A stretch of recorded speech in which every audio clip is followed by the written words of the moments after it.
Tenacious net play. We're going to tell you the story behind the scenes before we explain about the technique of how to hit the volley. Remember, how to get to the net is 99% of it. Hitting the volley is the other percent. So we're going to start telling you about the story, the transition of building the point in order to come in. Then we'll close it out by the techniques of the volley. Okay? Let's get started.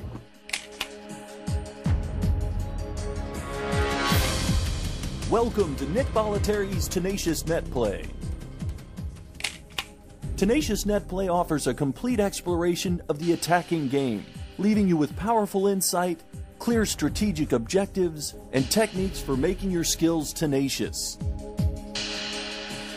You will learn how to master the art of applying pressure and closing points. We'll show you how to set the stage for the point's end so that the odds of winning are always in your favor. The tenacious net player wins by progressively breaking down the opponent over the course of a match, applying constant pressure, forcing the opponent to either come up with the goods or go down trying. For you to become tenacious, you must overcome any fears you might have and build positive experiences through practice and match play. If you apply what you learn and stick to it, eventually you will love the feeling of being tenacious at net. When you get a defensive ball, there should be one thing on your mind. I'm going to attack the net. The future is going to have all-around players. More players are going to spend more time at the net than before. Without the complete game in the 2000s, I believe a student will be void in their game to stay up with the competition to reach their ability level, or the ability level of where the game is going to. So we're spending a lot more time on the volleys. We begin our study of tenacious net play looking at the objectives behind the attacking style of play. It is important for you to understand the thought process and decision-making involved in setting the stage to end points. Once we've established our objectives and know what we are trying to accomplish on each point, we can put into better perspective how the various strokes and skills must function. In order to really become competitive and quite good at the net, you have to make up your mind that you are going to close in. Many times you're so thrilled with the shot or quite frightened that you're caught around the tee or a little bit in front of the tee that you don't know what to do. That's when they get you. Be positive, make the commitment, and follow through with it. Your success or failure as an attacking player rests heavily on the quality of your game plan and your ability to execute. What is a game plan? A game plan establishes an objective for every shot, organizing your skills into shot patterns and combinations so that you can build points towards a desired outcome. It is your plan of attack which highlights your strengths, protects your weaknesses, and is able to adjust to court surfaces, playing conditions, and opponents. The attacking player's game plan sends the message loud and clear to the opponent. I will capitalize on every opportunity to attack the net. You must do this in practice. Every single shot you do, every thought process you do in practice should be geared towards, I'm going to take advantage of the first opportunity. I'm going to pick up the ball earlier. I'm going to be in position earlier, but I'm not going to let you off the hook. It goes back to practicing with a purpose. Why do you need a game plan? Well, if you were so good that you could hit winners on every shot, you wouldn't need a game plan. Your only strategy would be to keep hitting winners. Though we never intend to, unfortunately it's all too common that in match play we make errors. If you don't learn to manage your errors, you'll end up beating yourself. Built on the understanding of percentage shot patterns and a focus on the right objectives for ending points, a game plan is the structure of shot combinations used to end points.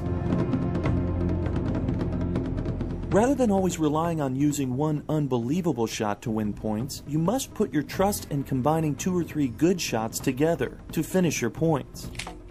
Your game plan must be something you can do, a workable plan that is effective even when you're not playing your best. If you are disciplined to your game plan and trust the effectiveness of the patterns and combinations, you'll find yourself under a lot less pressure, not having to make split-second decisions for every shot.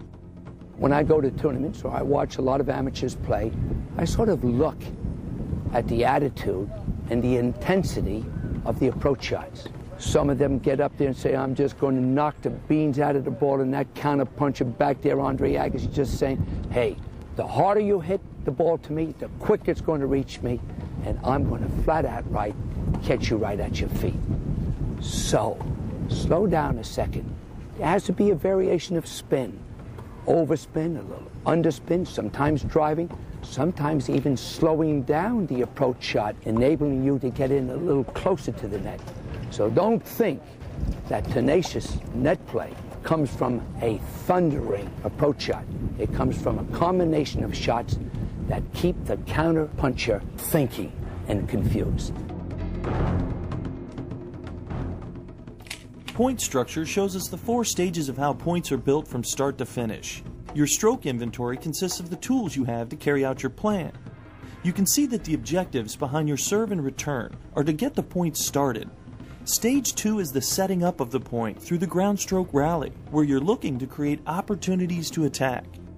You progress to stage 3 when opportunity has been created and you begin a closing combination of shots, setting the stage for the point's end. Stage 4 is the back end of your shot combinations that finish the point.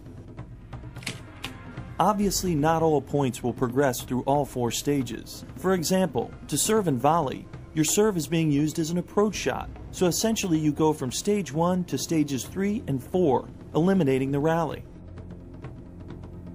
Your competitive mentality should have you positioned and prepared to attack the net the first opportunity you see, but you must be willing to build your opportunities as many shots as it takes. You have to be disciplined enough to avoid the temptations that can sidetrack your game plan. If you let yourself slip into the pressured mentality of trying to end the point with every swing of the racket, you'll quickly find yourself swimming in unforced errors.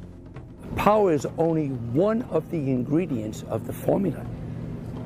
You want to attack with intelligence. Power, placement, variations of spin, that's what it's all about, is learning how to attack and mixing it up, because if you mix it up, the opponent doesn't know what you're going to do. We continue our pursuit of the tenacious mentality, looking at point outcomes and the story behind statistics. If you were to chart match statistics, the end of the point would fall into one of 3 categories: winners, forced errors, and unforced errors. A winner occurs when you successfully execute a shot that goes untouched by the opponent to end the point. A forced error occurs when your shot forces the opponent to execute without having time to set up mentally or physically, and they make an error. An unforced error occurs when your opponent has time to set up mentally and physically for the shot, and they make an error. To learn more of how your shot selection strategy relates to the point-ending outcomes, consider the following scenario. With a penetrating serve, you have created an opportunity ball in the midcourt. Will you A, go for the outright winner on the next shot, B, get into a rally and wait for the opponent to make an error, or C, approach with the intent of forcing the opponent as you position at net? Let's examine option A, go for the outright winner. Even an easy sitter can be easy to miss when you think to yourself, go for the winner, and the pressure's on.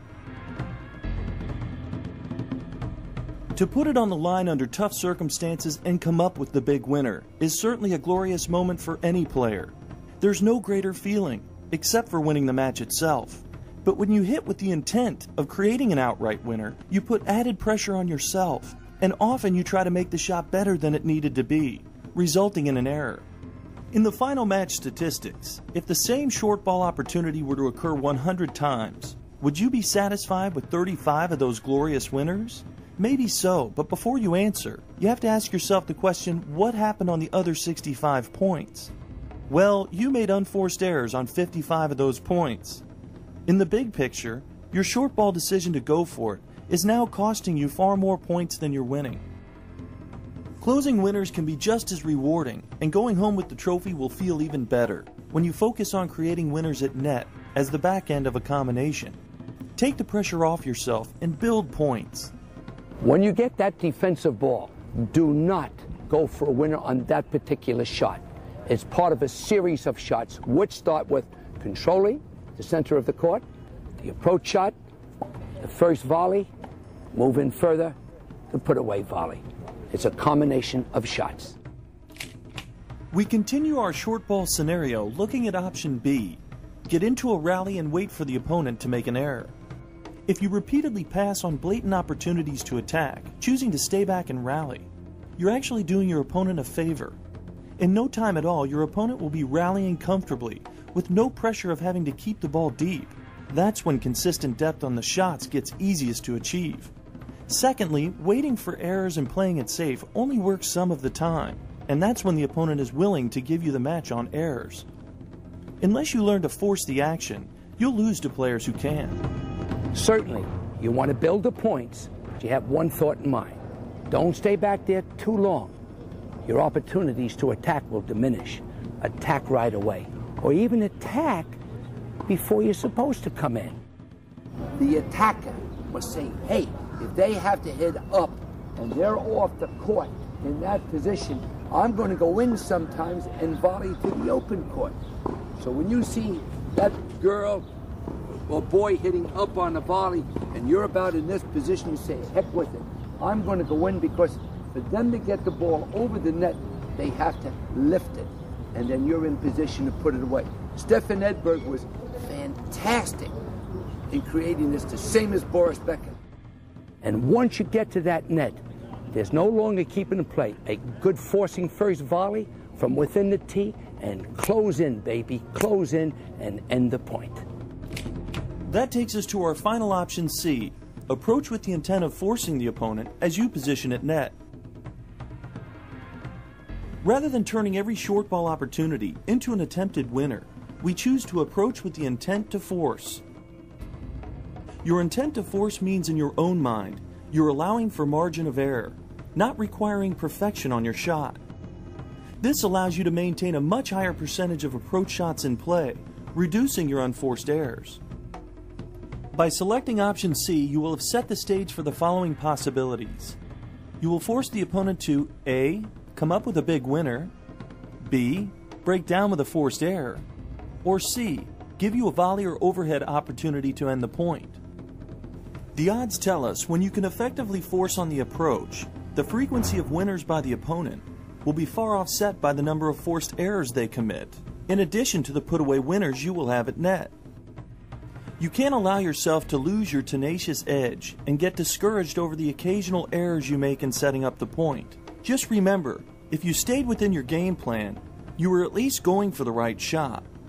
And more importantly, respect the fact that if your opponent is at all worthy, they will make their share of spectacular winners that you're challenging them to have to hit. So when you see those passing shots go by just out of reach, remember you forced them to have to make the shot. And if you had a chance to do it all over again, you'd do it the same way, because the odds say you'll come out ahead in the final outcome. No matter how good you are, there are some counter punches that are just licking their chops. I mean, you take Andre Agassi, he says, bring you on, baby. I want you to come to the net. Please don't become defeated because a counterpuncher is able to pass you time and time again. You got to stick in there. Remember, he may be having a field day or she may be having a field day. That particular day, you may have driven right into a buzzsaw. Maintain your plan. I'm going to be coming in. What you might do is perhaps change and don't come in as often, or add a little variation to the shot to throw off that great counterpuncher and get the counterpuncher to think a little bit of what type of shot you're going to hit. Now that you have a better understanding of game plans and the objectives behind the attacking mentality, we need to explore the basic shot patterns used to maintain good court position. When hitting to stay in the point, percentage shot patterns consist of the shot selections that provide the shortest distance to full recovery, or the shortest path to position at net. In a baseline rally, a ball traveling at average speed takes less than 2 seconds to reach the opponent. Within that 1 to 2 second time frame, you must be able to establish court position that locates you halfway between your opponent's best possible shots.